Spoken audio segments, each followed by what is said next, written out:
Through the Third Eye. Book 1 of the Third Eye Trilogy.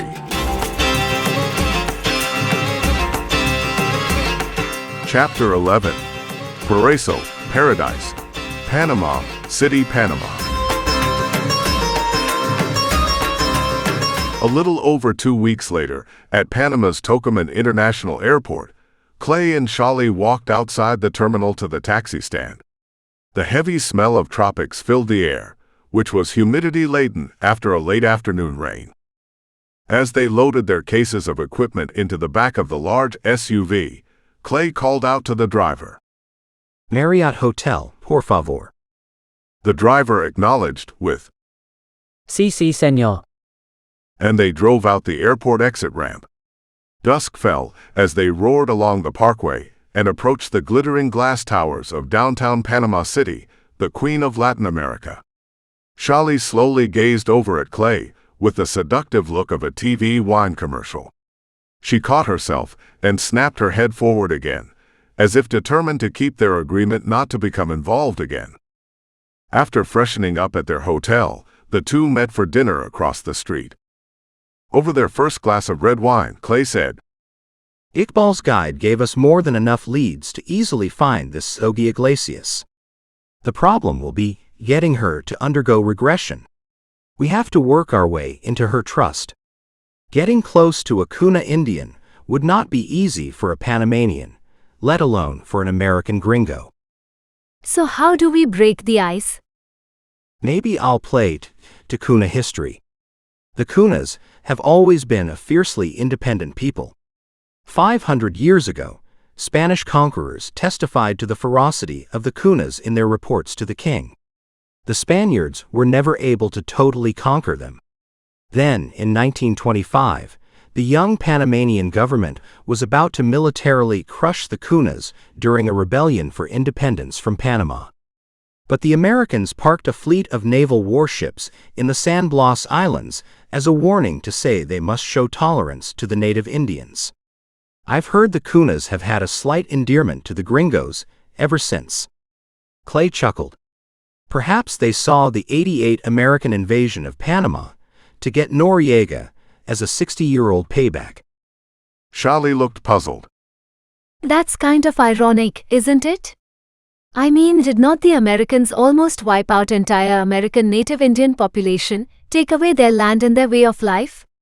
So why try to save the Kunas from the Panamanians? It was probably a gringo guilt trip. Ever since that rebellion, the Kunas have enjoyed an autonomous relationship with Panama. They have their own government, territory, and laws, all of which enabled their society to survive. How do you know so much about them? About 10 years ago, I served several tours of duty with Army intelligence in Latin America, chasing drug lords. I worked with several indigenous Central American Indian groups, closely related to the Kunas. I looked up some old Indian friends down here and got an introduction to a good contact in Panama, close to the Kunas. Is this the woman you've been talking to on the phone the past few weeks? Sure is. She is a psychology professor at the Universidad de Panama and is a Kuna herself. At first, she was apprehensive about our motivation, but she understands our use of regressions. After all, she's a shrink herself. Nonetheless, I think she was so intrigued that she agreed to help us. How did she find 𝐂𝐇𝐈𝐒? On our first phone call, the professor knew exactly who we were looking for. 𝐂𝐇𝐈𝐒 was one of the 3 Saladamads, or Great Sahilas of the Kunas. These 3 people, plus a Secretary General, make up the leadership of the National Kuna Congress. For many years, 𝐂𝐇𝐈𝐒 was one of the local Sahilas serving in a governor-like role. She was responsible for management of her home island, one of the 49 separate Kuna communities. It turns out 𝐂𝐇𝐈𝐒 was a natural leader, exactly as described by Iqbal's soul guide in Jordan. She had success despite the male-dominated political structure and the terrible physical and mental suffering she has experienced throughout her life. I remember Iqbal's guide talking about this soul having great challenges. Did he mean the suffering? For sure. Evidently, 𝐂𝐇𝐀𝐏 was stricken with congenital scoliosis and extreme physical deformity as a small child. She has been in constant pain her entire life. The professor told me that the disease twisted her spine hard to one side and stunted her growth. Malaria struck her at a young age and has returned continuously through her life. Twice she contracted dengue fever, which complicated the malaria even more. To top it off, she developed rheumatoid arthritis when she was in her late 40s. Her entire life has been one giant bodily challenge. That sucks. You also said emotional challenges. What was that? She lost both parents in tragic deaths at an early age. In the 1940s, when she was just 7 years old, her mother took her into the jungle on the mainland to collect herbs, spices, and fruits.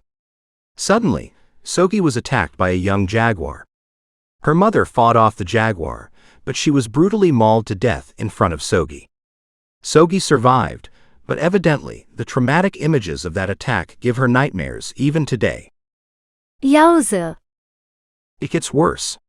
Just 2 years later, when she was 9 years old, her father and uncle disappeared while fishing off the coast of their island. Only broken and chewed-up fragments of their dugout canoe were discovered the next day. Speculation was that a migrating killer whale mistook their canoe for a manatee, and no doubt, feasted on the 2 unsuspecting fishermen who would have been thrown from the canoe. Shali shook her head and grimaced. I can see why Iqbal's guide said 𝐂𝐇𝐀𝐏 has been so challenged in this life. The professor told me that despite her lousy luck in life, her persevering and outgoing personality has driven her to become one of the strongest leaders in her little nation. She sounds like some kind of super soul. Maybe I should use her as a role model. Clay smiled at her jest. Better yet, did you know the Kuna culture is matriarchal? The line of inheritance and family power actually passes down through women. I wonder if that had something to do with helping 𝐂𝐇𝐏𝐏 rise to societal leadership, even as a woman with severe disabilities. Clay took a sip of wine. I've read that when a Kuna man marries, he has to move into the mother-in-law's house and work in pseudo-servitude for his new wife's family for a year or more. He sat back and shook his head. If that's the case, there is no way I could be a Kuna man. Shali gave him an inquisitive look and smiled. I wonder if I can convert from an India Indian to a Kuna Indian? It's kind of the same, right? We're both Indians. They laughed as the wine started to take effect. Shali asked, So what's up first? We'll be meeting with the professor at the hotel tomorrow, just to work out the logistics. Then we fly to San Blas to meet 𝐂𝐇𝐏𝐏 personally. If all works out, we'll ask 𝐂𝐇𝐏𝐏 to come back with us and do the regressions in Panama City. San Blas Islands, 𝐂𝐇𝐀𝐏𝐒, Panama. Clay, Shali, and the professor made the short flight from Panama City to the small airfield on the San Blas island of 𝐓𝐇𝐈𝐒. As they walked down the ramp of the plane, the smell of ocean salt and sea life permeated the air. A soft, warm, moist breeze blew in off the water. They walked from the small terminal building down to the dock where 2 motorized canoes took them the short distance through the archipelago to the island of Nargana. They were met at the main dock of Nargana by 2 of 𝐂𝐇𝐏𝐿's great-grandnephews. The 2 young, dark-skinned boys with sharp ethnic facial features escorted the 3 travelers on the short walk to 𝐂𝐇𝐏𝐿's house on the far side of the island. As they walked across the island, the musty smell of tropical village life and local cooking permeated the air. Palm leaves rustled in the breeze, and the slight rolling of the surf on the beaches all around them was relaxing. Clay chatted with Shali in English as they trailed along behind the boys. Are you not just mesmerized by the tropical beauty? It's like paradise lost. Absolutely. This is truly a paradise if you can get past the simple living standard. The fact that they never allowed this place to be overrun by resort hotels is testimony to the strong will and independence of the Kuna. They managed to maintain their fundamental culture, traditions, and simple life, despite the lure of fast, easy money. They could have sold off their paradise to the resort chains at any time. Shali asked. Did you see the flag at the dock? Yep, Is that the Kuna flag with a swastika? yep. I thought the swastika was outlawed just about everywhere. Isn't it politically incorrect? They don't care. They used the swastika long before the Nazi Party. They are the only group in the world that still uses it as their national symbol. A form of the swastika has been the symbol of eternal life to the Hindus and Buddhists for thousands of years, but even they shy away from it today for political correctness. But doesn't this piss off the Jews? Clay chuckled. Sorry, but the Kunas don't care what the Jews think. It's their flag, not the Nazis. Besides, it's not like it flies over the UN in New York. They are just an autonomous region under Panama. In a few minutes they arrived at Sogi's hut-like island home, and she met them with open arms at the door. The main room was dark but cool. Light occasionally shimmered through the palm grass that made up the walls, and the aromatic smell of baking lingered in the air. Sogi served them fresh fruit drinks and traditional Kuna snacks. Her hospitality and inviting personality impressed them.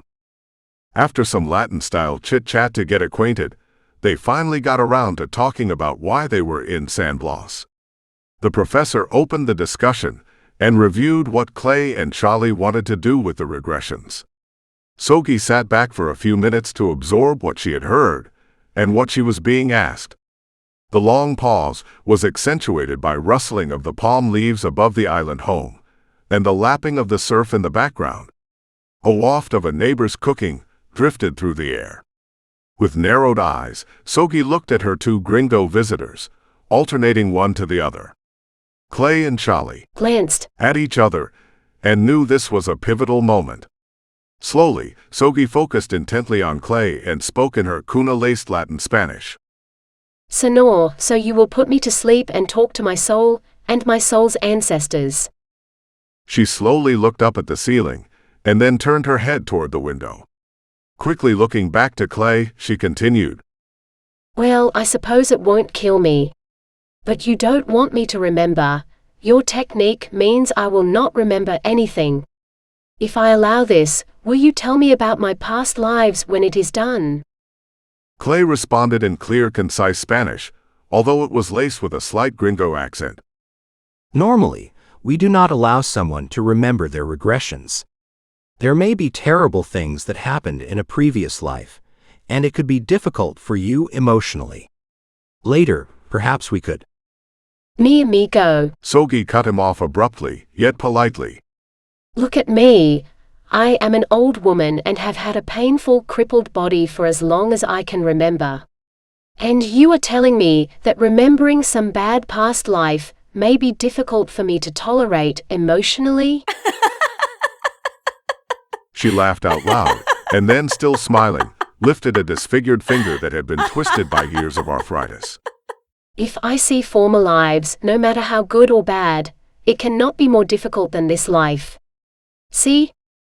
Clay politely acknowledged the nature of her supposition. Si, senora. I understand. Sogi paused and looked at each of her visitors for several seconds. If I see that I really had past lives, then that means there will be future lives, see? If I know that I will get a new body in my next life, don't you think it would be good to remember the details of other lives? Si, senora. Sogi paused, looking intensely at Clay. Is it possible to do this regression, where I remember everything in my past bodies? Clay looked at Shali, then back to Sogi. Si, senora. He said hesitantly. Sogi immediately replied in a rapid, staccato tone. Well, my young man, I will do it, but only on my conditions. I want to experience it all. I want to remember everything. Comprende, amigo? Do you understand, my friend? You must allow me to remember it all. Clay leaned back in his chair and clasped his lips tightly. Shali and the professor stared at Clay, waiting for his response. Clay's expression turned to a smile, and then he laughed out loud. Mi amiga, my friend, you are so refreshing. Clay paused for a moment and looked at Shali. Their eyes connected, and she nodded agreement. Clay said, Entienda mi amiga. I understand, my friend. We will use a technique that will allow you to remember everything. In fact, you will remember much more than you tell us under hypnosis.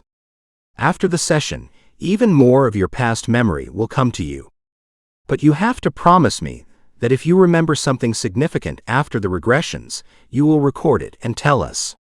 We will give you a copy of the recordings of our sessions so you can play it as much as you want.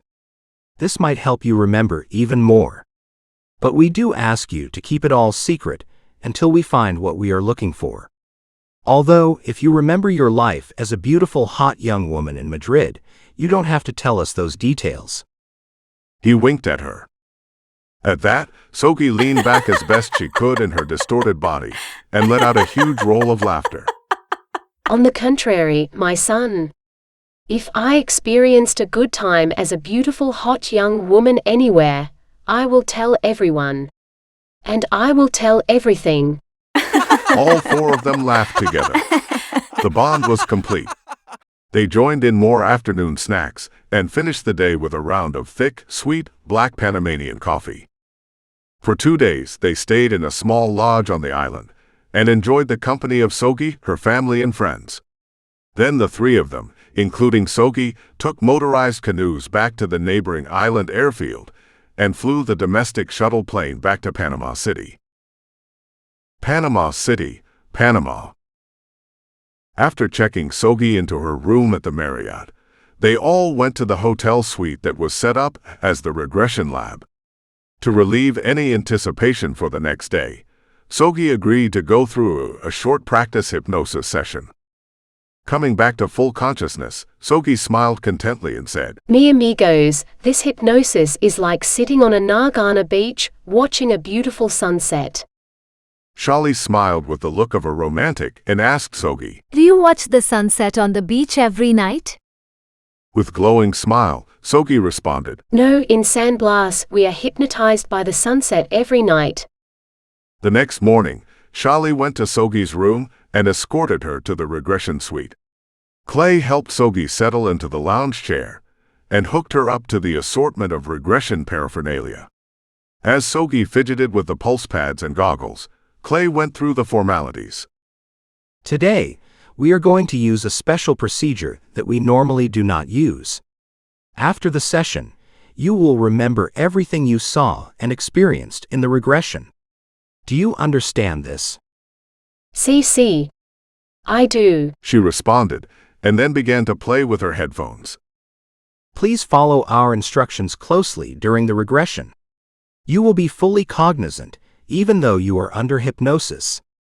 At times, we might ask you to remove yourself from your body and only watch what you see like a movie. Please try your best to do this if we ask. Okay. See, 𝐂𝐶 said slowly, as she looked inquisitively at the equipment on the table next to her. Then she put the goggles over her eyes and moved her head as if looking around. With a slight look of impatience, Clay continued. As we told you in San Blas, we are looking for very important hidden secrets. We do not know where these secrets are located, or even what they are exactly. However, we have reason to believe you may know from a past life, or perhaps your soul guide might know. We suspect these secrets are documents or papers, and not gold or jewels or other valuables. If we do not locate them during the regressions, you might see their location in a dream or during meditation in the future. If you do, please talk to only us about the secrets, no one else. We believe there are people who have been trying to destroy these writings for thousands of years. They may stop at nothing to destroy these writings. 𝐂𝐶 lifted the goggles from her eyes with an impatient scowl. enough foreplay, my son. Do you want me to die before I get to see any action? She winked at him with a sneaky grin. Clay smiled, glanced at Shali, and put the goggles back on 𝐂𝐶's eyes. He nodded at Shali to start the recording. This is Shali Faisal. It is 8:12 a.m. in Panama City, Panama on the 29th of March. This is the first in a sequence of past life regression sessions on 𝐂𝐇𝐈𝐒, subject RB 2837 𝐂𝐇𝐏52, Soul ID number DF7372221. I am operating the control board. Clay Barton is conducting the regression in Spanish. The objectives of the session are hypnosis and regression to previous lives. This will later be followed by an attempted transition to the LBL. Pre-hypnotic examination reveals that 𝐂𝐇𝐈𝐒 should easily adapt to PLR Protocol 73, being used for this regression. The subject will remember the entire regression experience after she comes out of hypnosis. She understands the possible adverse consequences of participating in this regression. Clay walked 𝐂𝐇𝐈𝐒 carefully through the PLR 73 scripts. The regression took 𝐂𝐇𝐈𝐒 to the period starting 4,000 years earlier. With excitement, they discovered that 𝐂𝐇𝐈𝐒's soul was Abraham himself, about 1700 BC Iqbal, and Tommy's souls had lived the lives of his two sons, Isaac and Ishmael. When they finished reviewing the life of Moses, Clay said to Shali, We sort of anticipated it, but today we hit a good one. Agreed. The description of Abraham's life, from his own perspective, was very similar to what we learned in the two earlier regressions. With three versions from the same cluster of biblical characters, the facts seem to be pretty indefensible. I'd say so. The gist of many of the stories told by the Abrahamic religions may have happened, but their historical accuracy is pretty far off, based on what we've heard. The Bible, Quran, Torah, and Zohar were all obviously embellished to suit each of the religion's needs. Clay continued the regression of 𝐂𝐇𝐈𝐒, while Shali clicked away on the laptop, searching for evidence of the next life. 𝐂𝐇𝐈𝐒 revealed the life of another famous person from the mid-1600s BC. As 𝐂𝐇𝐈𝐒 continued describing the life, Shali politely interrupted Clay. Hey, this Zoroaster was a damn famous Iranian prophet and poet. Try asking her about the Gathas. It's a large ancient collection of cryptic Sanskrit verses he wrote. It's almost unintelligible. Clay nodded and turned to 𝐂𝐇𝐈𝐒. Tell me, in this life as Zoroaster, did you write a book called the Gathas? A slight smile of pleasure grew on 𝐂𝐇𝐈𝐒's face. Yes. Poems. Beautiful poems. What were you trying to say in the Gathas?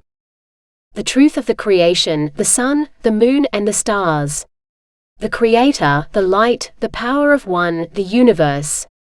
All is one.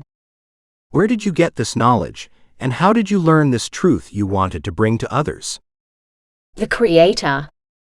Who is the creator? What and where is the creator? We are the creator. We are one. Why did you write this truth in poems? In verses? Why not write it in prose or words that were easier for others to understand?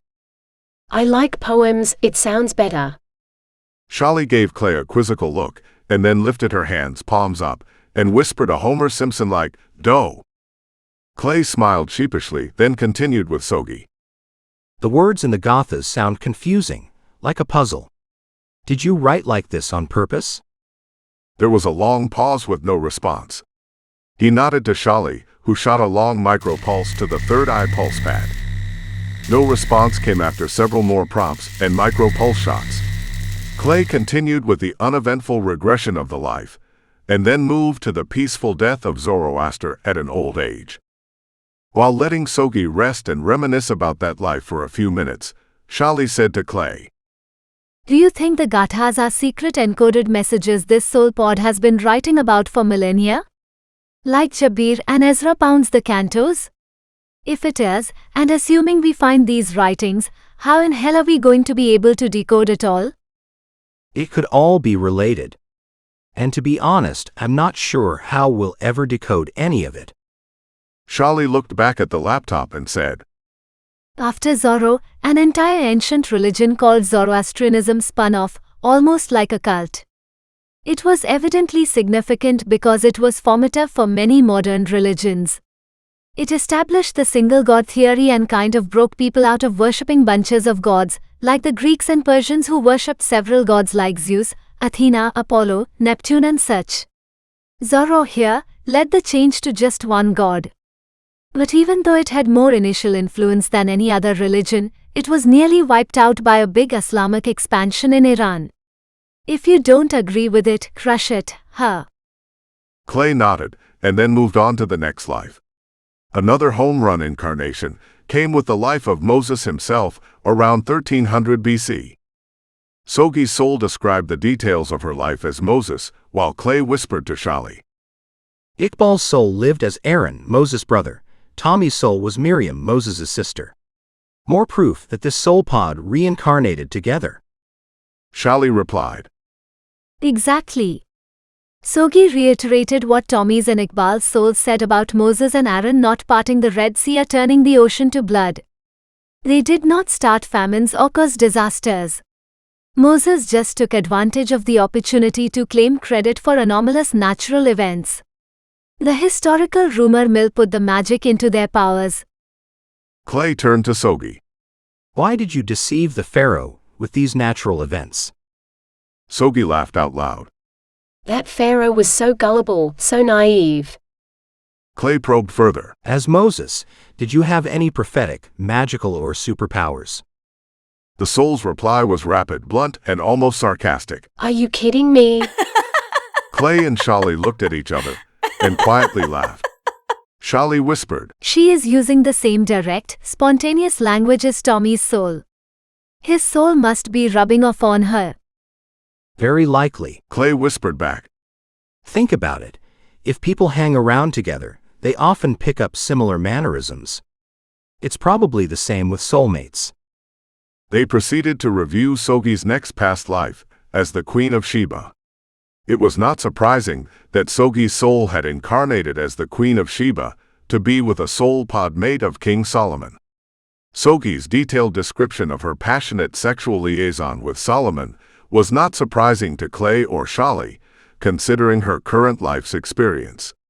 𝐂𝐇𝐈𝐒 vividly remembered and described every passionate lovemaking session she had with Solomon, and many others. Yet 𝐂𝐇𝐈𝐒's strong feelings for Solomon as Queen of Sheba persisted through that life. When 𝐂𝐇𝐈𝐒 died in that life as the queen, she said she saw Solomon's eyes in the look of their son as he sat beside her on her deathbed. As they finished the life of the Queen of Sheba, Shali smiled sheepishly at Clay with teary eyes. What a love story, huh? This would make a good chick flick. Her past lives are even better than 𝐂𝐇𝐈𝐒's and Tommy's. We'll be disappointed when we end up regressing normal lives again. But look at all three of their lives as they live today. They are all plain, ordinary people with no connection between them. Let's keep going and see what's next.